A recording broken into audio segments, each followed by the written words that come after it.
नमस्कार, आप देख रहे हैं आज तक। सुबह सुबह में आपका स्वागत है। मैं हूं आपके साथ नवजोत रंधावा। ग्रेटर नोएडा के औद्योगिक क्षेत्र में उस समय भगदड़ मच गई जब यहां स्थित एक थर्मोकोल फैक्ट्री में अचानक आग लग गई और देखते ही देखते आग ने पूरी कंपनी को अपनी चपेट में ले लिया। सूचना मिलते ही मौके पर पहुंची दमकल की लगभग 6 गाड़ियां और दर्जन भर कर्मचारी जो कि आग बुझाने में जुट गए। आग पर 4 घंटे की कड़ी मशक्कत के बाद काबू पाया गया। फिलहाल आग लगने के कारणों का अभी तक साफ पता नहीं चल पाया है। राहत की बात यह रही कि समय रहते फैक्ट्री में काम कर रहे सभी कर्मचारी बाहर आ गए। हालांकि किसी के हताहत होने की भी सूचना नहीं मिली है। कंपनी में कितने का नुकसान हुआ है ये आंकलन लगाना अभी बाकी है। थर्मोकोल फैक्ट्री आग कैसे लगी इसके बारे में पता नहीं चल पाया है, लेकिन जाहिर सी बात है कि क्योंकि थर्मोकोल की फैक्ट्री थी इसलिए देखते ही देखते पूरी फैक्ट्री में आग लग गई और आग ने पूरी फैक्ट्री को अपनी चपेट में ले लिया। धुएं का गुब्बार, बड़ी संख्या में दमकल कर्मी वहां पर पहुंचे। हालांकि कड़ी मशक्कत के बाद 4 घंटे की कड़ी मशक्कत के बाद आग पर काबू पाया जा सका। किसी जान के नुकसान की खबर नहीं है, लेकिन कितने माल का नुकसान हुआ है ये आंकलन लगाना भी बाकी है।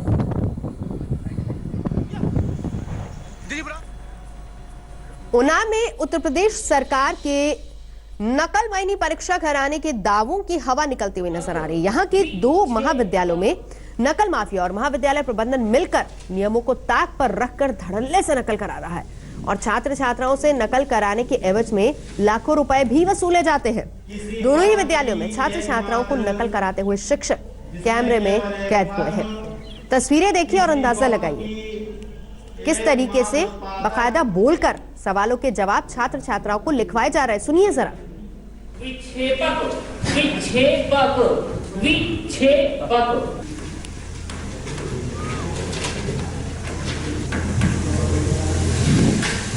और देखिए जरा, जो छात्र सुनकर नहीं लिख पा रहे हैं उनके लिए बाकायदा ब्लैक बोर्ड पर लिखने का भी इंतजाम है, यानी शिक्षक बाकायदा लिखकर छात्रों को सवालों के जवाब बता रहे हैं।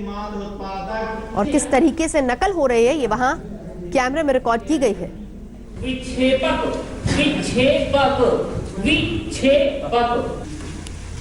एक एक शब्द को बाकायदा संधि विच्छेद करके समझाया और बताया जा रहा है। और अगर ना समझ में आए तो आप ब्लैक बोर्ड देखकर भी लिख सकते हैं। यहाँ पर कोई क्लास नहीं चल रही बल्कि परीक्षा चल रही है और सवालों के जवाब खुद शिक्षक बोल बोल कर बता रहे हैं।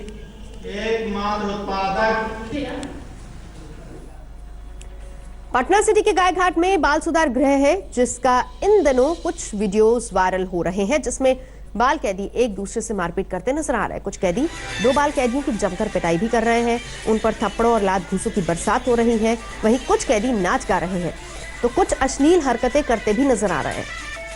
महकमे से जुड़े तमाम अधिकारी हरकत में आ गए और इस मामले की जांच पूरी तह तक ले जाने की बात कही।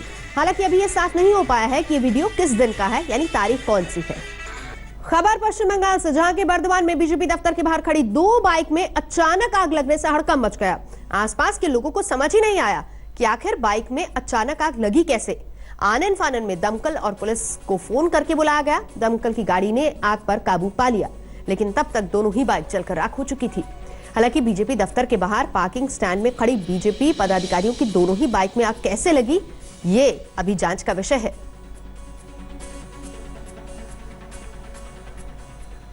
मध्य प्रदेश के खरगोन में रंग पंचमी के 2 दिन बाद गुड़तोड़ का अनोखा आयोजन होता है। यहाँ पर 20 फीट ऊंचे खंबे पर बंधी गुड़ की पोटली को पोल पर चढ़कर युवा खोलते हैं और नीचे खड़ी बड़ी संख्या में मौजूद महिलाएं युवतियां छड़ियों और लाठियों से इनकी पिटाई करती हैं। इस अनोखे आयोजन में हिस्सा लेने और इसे देखने के लिए बड़ी संख्या में लोग यहाँ पर जुटते हैं। पाटीदार समाज के लोग इस खास खेल का आयोजन करते हैं। हर्ष और उल्लास के साथ इसको मनाया जाता है।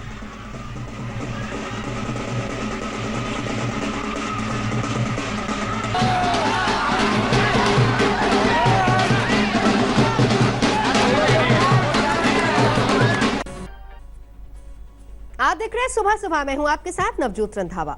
न्यूजीलैंड के वेस्टलैंड में आए तूफान की वजह से वायु नदी पर बना पुल ढह गया। तूफान की तीव्रता का अंदाजा इस तस्वीर से लगाया जा सकता है जिसमें तूफान के कारण पुल गिरता हुआ नजर आ रहा है। तस्वीरें बेहद हैरान करने वाली हैं और डरावनी भी है। पहले पुल का आधा हिस्सा नदी में समा जाता है गौर से देखिए जरा इन तस्वीरों को। और फिर उसके बाद चंद सेकंड बाद ही पुल का बहुत बड़ा हिस्सा तेज आवाज के साथ नदी में समा जाता है।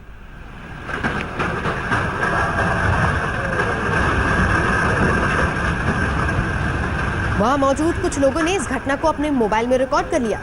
उधर बिगड़ते मौसम को देखते हुए वेस्टलैंड जिले के मुख्य मार्गों को भी बंद कर दिया गया है और मौसम विभाग ने चेतावनी जारी की है।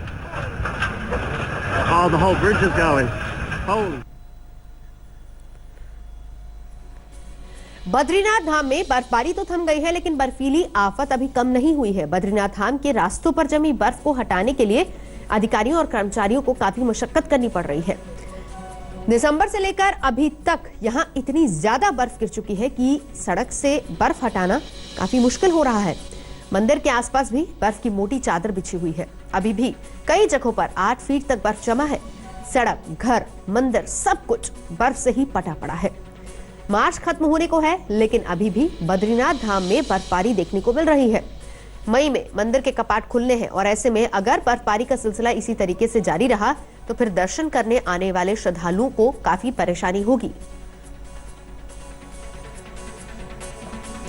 इन तस्वीरों को देखिए। हालांकि अधिकारी लगातार लगे हुए हैं कि बर्फ को वहां से हटाया जाए, लेकिन बहुत मुश्किल है क्योंकि लगातार बर्फबारी हो रही है। मार्च के महीने तक बर्फबारी का सिलसिला जारी है, जिस वजह से बर्फ की एक मोटी चादर वहां पर बिछी हुई है। काफी मुश्किल हो रहा है। हालांकि अधिकारी जब काम शुरू करते हैं तुरंत मौसम का मिजाज फिर से बिगड़ जाता है, जिससे मुश्किलें लगातार बनी हुई है लोगों के लिए और सबसे ज्यादा परेशानी स्थानीय लोगों के लिए। ये मंदिर के आसपास का इलाका है और वहां पर देखिए किस तरीके से बर्फ की मोटी चादर वहां बिछी हुई है। राजधानी दिल्ली में मंगलवार दोपहर एक बड़ा हादसा हुआ। दिल्ली के शाहीन बाग इलाके में अबुल फजल एनक्लेव में फर्नीचर के एक दुकान में आग लग गई, जिसमें झुलसकर 2 बच्चों की दर्दनाक मौत हो गई। जानकारी के मुताबिक आग शॉर्ट सर्किट की वजह से लगी है। पहले बिल्डिंग के फर्स्ट फ्लोर पर आग लगी, जो कि बाद में फैलकर दूसरे और तीसरे फ्लोर तक पहुंच गई। आग लगने की खबर मिलते ही दमकल की 6 गाड़ियां और 4 एम्बुलेंस और डीडीएमए की एक गाड़ी वहां पर पहुंची। दमकल की गाड़ियां जब तक आग पर काबू पा पाती तब तक आग के कारण पहला फ्लोर पूरी तरह से जल गया था, जबकि दूसरे और तीसरे फ्लोर पर कुछ हद तक आग पहुंच चुकी थी।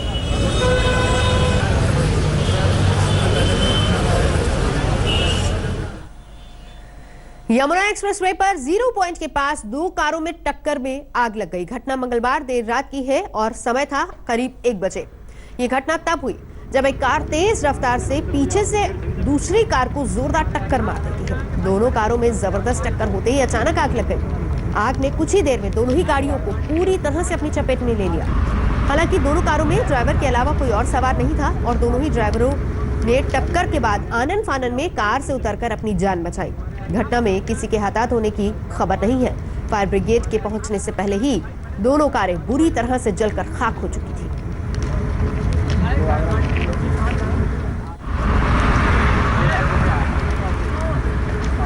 दोनों कारों की तस्वीर देखिए। साफ पता चल रहा है कि किस तरीके से पीछे से आ रही तेज रफ्तार गाड़ी ने आगे की गाड़ी को जोरदार टक्कर मारी, जिसके बाद दोनों ही गाड़ियों में जबरदस्त आग लग गई। हालांकि दोनों ही गाड़ियों में ड्राइवर मौजूद थे, इसके अलावा और कोई सवारी इसमें नहीं थी। तुरंत से दोनों ही ड्राइवरों ने गाड़ी से उतरकर अपनी जान बचाई, लेकिन दोनों गाड़ियां जलकर खाक हो चुकी हैं।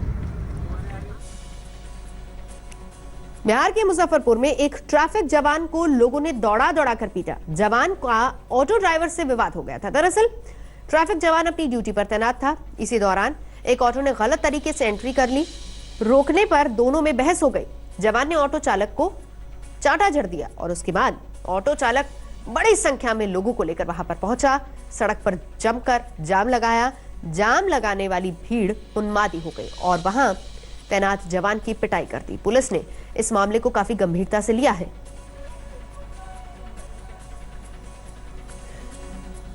उदयपुर के एक मॉल में उस समय हंगामा खड़ा हो गया जब 2 अज्ञात युवकों ने गार्ड के साथ मारपीट करते हुए मॉल के दरवाजे तोड़ दिए।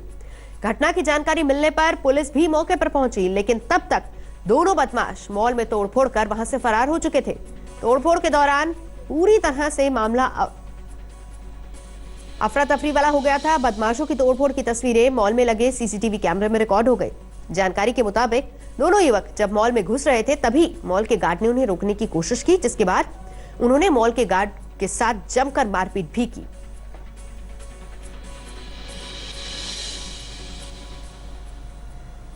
अवैध खनन माफियाओं के हौसले कितने बुलंद हैं, इस तस्वीर को देखिए और अंदाजा लगाइए। पंजाब के ऊधम सिंह नगर में उस वक्त खनन कारोबारियों का तांडव देखने को मिला जब चौकी इंचार्ज ने खनन कारोबारियों के 4 डंपरों को सीज कर दिया, जिसके बाद खनन कारोबारियों ने कैबिनेट मंत्री अरविंद पांडे की मौजूदगी में चौकी इंचार्ज से न केवल गाली गलौज की बल्कि उनके साथ धक्का मुक्की भी शुरू कर दी। इसके बाद चौकी इंचार्ज ने अपने कार्यालय में जाकर खनन कारोबारियों से अपनी जान बचाई। घटना की सूचना मिलते ही पुलिस के आला अधिकारी मौके पर पहुंच गए और मामले को शांत कराया। वहां जाके आगे बिल्कुल जहां वो केबिन होता है वो मंगवा लेंगे हम आपके पास, और वहां जाके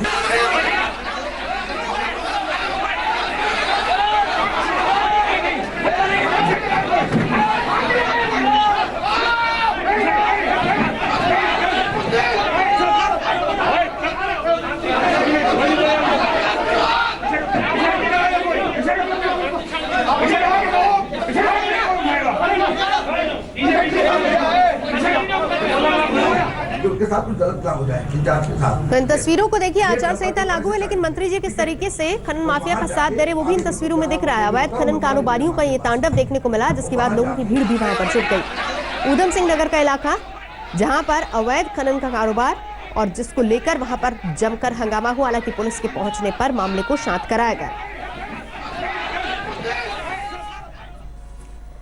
छत्तीसगढ़ की राजधानी रायपुर में दिन दहाड़े छत्तीसगढ़ आर्म्ड फोर्सेस के एक जवान ने एक व्यापारी की गोली मारकर हत्या कर दी। वारदात वहां लगे सीसीटीवी कैमरे में रिकॉर्ड हुई है। हत्या का कारण सेकंड हैंड कार को लेकर विवाद बताया जा रहा है। घटना के बाद आरोपी ने एसपी ऑफिस जाकर सरेंडर कर दिया।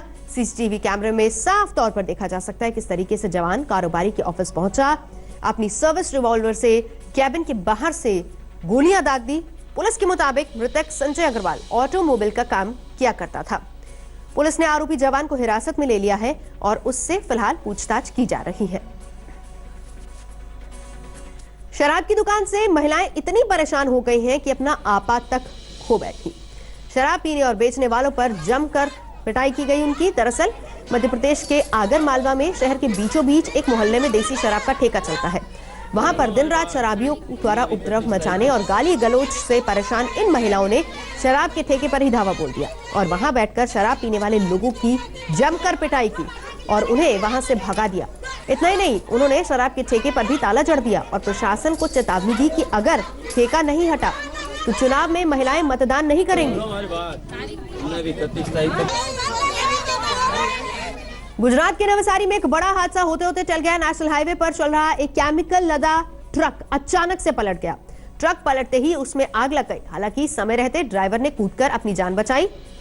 आसपास के लोगों ने तुरंत फायर ब्रिगेड और पुलिस को सूचित किया, जिसके बाद हाईवे पर ट्रैफिक रोककर डाइवर्ट किया गया और फायर ब्रिगेड को आग बुझाने के काम में लगाया गया। केमिकल की वजह से आग पर काबू पाना काफी मुश्किल हो रहा था, लेकिन 2 घंटे की कड़ी मशक्कत के बाद आखिरकार आग पर काबू पा लिया गया।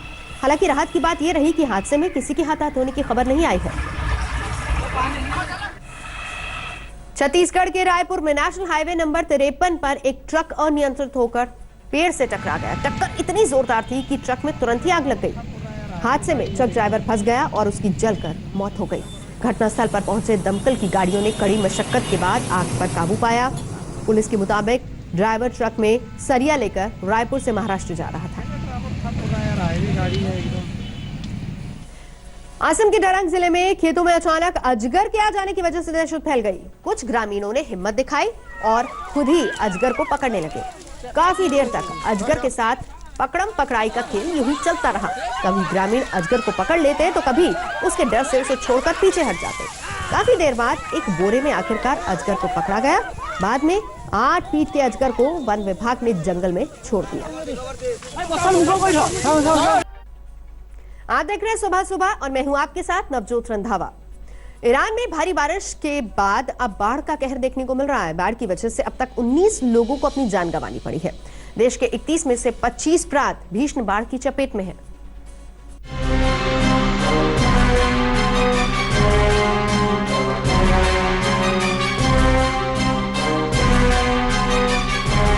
बाढ़ में डूबे हुए ये घर और ये गाड़ियां और सड़कों में उतरा ये जल सैलाब, हर तरफ पानी ही पानी। समुद्र सा दिख रहा ये भयानक मंजर दक्षिणी ईरान का है। जहां भारी बारिश के कारण आई बाढ़ ने जनजीवन को अस्त व्यस्त कर दिया है। पूरा शहर पानी में डूब गया है। जिधर नजर दौड़ाओ उधर सब कुछ पानी में डूबा हुआ दिखाई देता है। बाढ़ का पानी इस कदर ऊपर चढ़ रहा है कि लोगों में हाहाकार मच गया है। ईरान में भारी बारिश के कारण बाढ़ आने से अब तक 19 लोगों की मौत हो गई और 90 से अधिक घायल है। देश के 31 में से 25 प्रांत भीषण बाढ़ की चपेट में हैं। अगले कुछ दिनों तक लगातार भारी बारिश होने की आशंका है। बारिश की वजह से लोगों को आने जाने में भी काफी परेशानी का सामना करना पड़ रहा है। देश के कई इलाकों में सड़कें बह गई हैं, जिसकी वजह से सैकड़ों गाड़ियां पानी में तैर रही हैं। इस आपदा से निपटने के लिए प्रशासन भी पूरी तरह से मुस्तैद है। हेलीकॉप्टर की मदद से लोगों को सुरक्षित जगहों पर पहुंचाने के लिए रेस्क्यू ऑपरेशन चलाया जा रहा है और लोगों को सुरक्षित स्थानों पर पहुंचाया जा रहा है। आज तक की ब्यूरो। लेटेस्ट खबरों के लिए यूं ही देखते रहिए आज तक और इस वीडियो के पसंद आने पर लाइक, शेयर एंड सब्सक्राइब करना ना भूलें।